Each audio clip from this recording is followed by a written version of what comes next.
pieces, a heart torn in two, a body divided and split, and in all this turmoil, a soul faithful to only one home. It's always been that way, and it may even mean the very demise of one specific version of a life.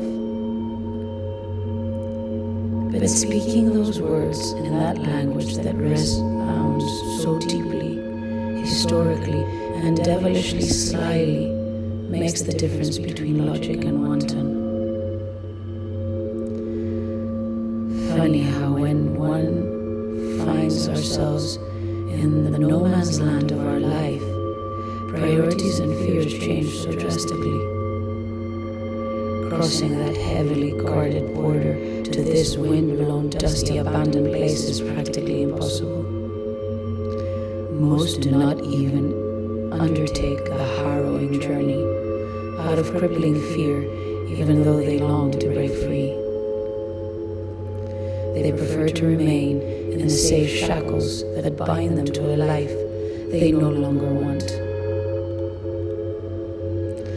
But oh, the terrifying abyss of opportunity and failure on the other side. Oh, the scorched ground that burns the soles of your feet, and the merciless sun that cracks your lips and reduces your tongue to a paralyzed, crusty object, making the already exhausting task of breathing even more impossible. The night is no more forgiving.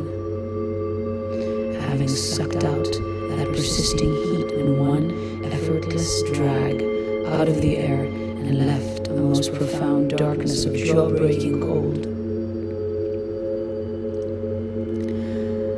Abandoning ship is not an option, because each dusk and each dawn, in that very change between white and black, and in the cusp between reality and fantasy, and in the witching hour waiting daytime and nighttime equally faithfully each day, there, and in that moment of change, one simply finds hope.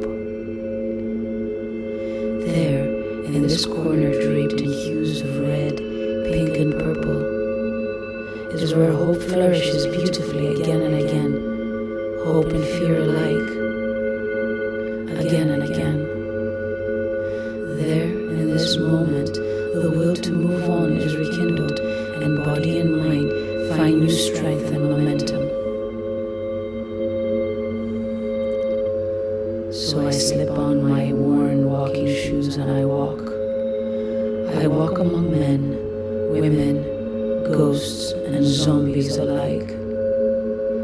I walk unseen and unheard, daytime and night.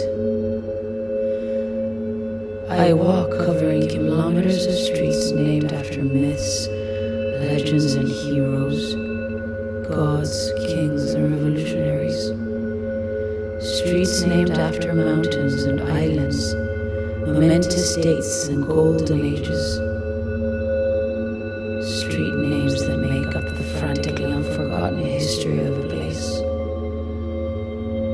These streets tell not only the story of this place, they tell the story of me in the very cracks of the pavement. I walk to the soundtrack of my life and find my way home slowly, slowly. Safe in those familiar names and those familiar red, pink, and purple corners in between dusk and dawn. I may be a body split in two and a heart torn, but I'm walking in time to the beat of my soul. The soles of my feet may be scorched.